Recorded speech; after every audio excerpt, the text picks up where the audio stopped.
जय श्री कृष्णा दोस्तों, कैसे हैं आप लोग। मैं आशा करता हूं कि आप सभी अच्छे होंगे। भगवान श्री हरि की कृपा आप लोगों पर सदा बरसती रहे। दोस्तों, आज की वीडियो बड़ी ही धार्मिक और मार्मिक है। आज की वीडियो में एक कथा के माध्यम से हम जानेंगे कि माया क्या है, माया किसे कहते हैं। तो दोस्तों, आइए उस कहानी को शुरू करते हैं। दोस्तों, एक बार नारद जी के मन में ये जानने की उत्सुकता हुई जो आपके मन में हुई है कि माया क्या है। तो वे भगवान श्री कृष्ण के पास गए और उनसे माया का भेद बताने की प्रार्थना की।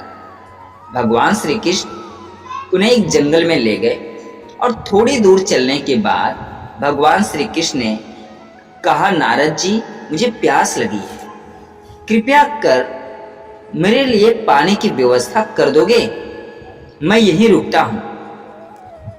नारद जी जंगल में पानी ढूंढने निकल गए और उन्हें आगे चलकर एक जंगल में एक गांव दिखाई दिया और वे उस गांव में पानी की तलाश करने लगे। वहां उन्हें एक झोपड़ी दिखाई दी और उस झोपड़ी में एक बहुत सुंदर स्त्री थी। उसे देखकर नारद जी के मन में उसके प्रति प्रेम उत्पन्न हो गया और वे उस स्त्री से विवाह करने के बारे में सोचने लगे। नारद जी ने उस स्त्री के पिता से प्रार्थना भी की और उसके पिता अपनी पुत्री का विवाह नारद जी के साथ करने को तैयार हो गए। अब दोस्तों, आगे देखते हैं होता क्या है।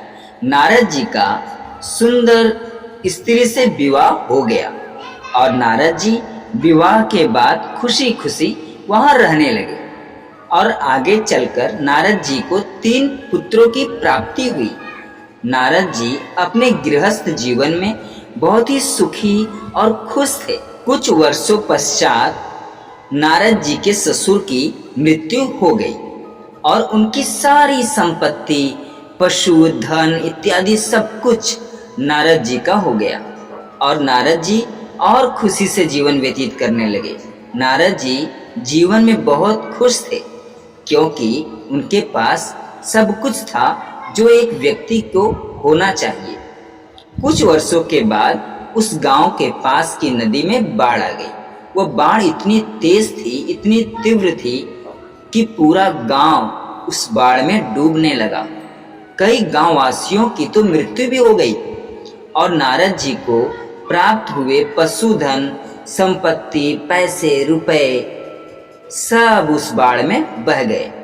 नारद जी ने अपने छोटे पुत्र को सिर पर उठाया और एक हाथ से बाकी दोनों पुत्रों का हाथ पकड़ा और एक हाथ से अपनी प्रिय पत्नी का हाथ पकड़कर नदी के वेग से निकलने का प्रयास करने लगे।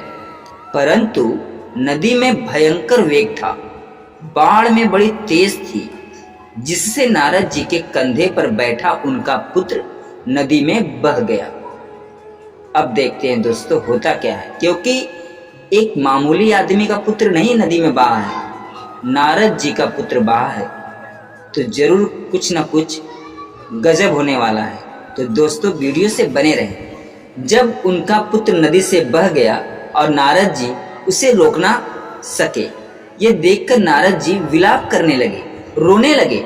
थोड़ी देर में उनके हाथ से उनके बाकी 2 पुत्रों का भी हाथ छूट गया और वो भी नदी में बह गए।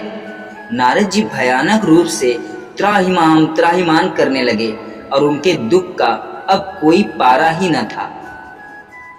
इतना दुख कि उनकी आंखों के अश्रु रुक नहीं रहे थे और थोड़ी देर बाद नारद जी के हाथ से उनकी प्रिय पत्नी का हाथ भी छूट गया और वे भी नदी के वेग में बह गई। अब तो नारद जी के ऊपर मानो दुखों का पहाड़ ही टूट गया हो। जैसे तैसे नारद जी अंत में उस नदी को पार कर गए और किनारे पर मिट्टी में दुख के मारे लोट-पोट करने लगे, रोने लगे, बिलबिलाने लगे, गिड़गिड़ाने लगे और दुखी होकर बैठ गए। उनकी आंखों से आंसू की धारा बहने लगी। तभी उनकी पीठ पर एक कोमल हाथ स्पर्श हुआ। उन्होंने पीछे मुड़कर देखा तो भगवान श्री कृष्ण मुस्कुरा रहे थे और उन्होंने कहा, वत्स, कहाँ खो गए हो? मैंने तुम्हें पानी लेने के लिए भेजा था ना। आधा घंटा हो गया, तुम आए नहीं और मैं प्यास से व्याकुल हुआ जा रहा हूँ। ये देखकर नारद जी हैरान हो गए कि उनकी जिंदगी के तो 12 वर्ष इसी में गुजर गए और भगवान श्री कृष्ण के लिए ये मात्र आधा घंटा था, केवल आधा घंटा। तब नारद जी को भगवान श्री कृष्ण ने ज्ञान दिया कि हे वत्स, तुमने जानना चाहा था ना कि माया क्या होती है।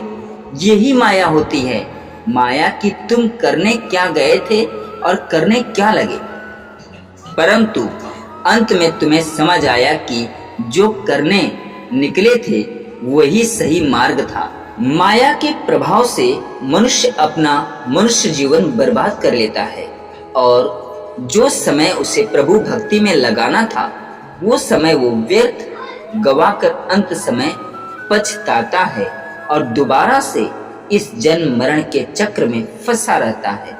अतः माया मन को भटकाती है और मनुष्य का समय व्यर्थ करती है। मनुष्य माया के प्रभाव से निरंतर जन्म मरण के चक्र में पड़ा ही रहता है। जब मनुष्य का अंत समय आता है तब उसे ये ज्ञान होता है कि उसका तो कोई भी नहीं है, उसका तो कोई था ही नहीं और अब उसके साथ कोई जाएगा भी नहीं। और कुछ समय बाद इसी माया के प्रभाव से उसके संगी साथी उसे भुलाकर अपना नया जीवन खुशी खुशी व्यतीत करने लगेंगे और उसके ना होने से इस दुनिया को कोई फर्क नहीं पड़ेगा। इसलिए भगवान श्री कृष्ण ने कहा है कि ना किसी के खोने का दुख करो और ना किसी के मरने का शोक मानो। व्यर्थ की चिंता मत करो और अपना कर्म करो, फल की इच्छा मत करो। सदैव मेरा स्मरण करो, सदैव मुझे याद करो और इस मनुष्य जीवन को सफल बनाओ। ना सुख में सुखी बनो और ना दुख में दुखी। तुम लाए ही क्या थे जो ले जाओगे। तो आशा करता हूँ दोस्तों कि आप लोगों को ये वीडियो अच्छी लगी होगी। तो दोस्तों, अगर ये वीडियो अच्छी लगी हो तो भगवान श्री कृष्ण के लिए, मुरली वाले के लिए, भक्त वत्सल प्रभु श्री राम के लिए इस चैनल को दोस्तों लाइक शेयर सब्सक्राइब जरूर करिएगा। पूरा वीडियो देखने के लिए धन्यवाद मित्रों।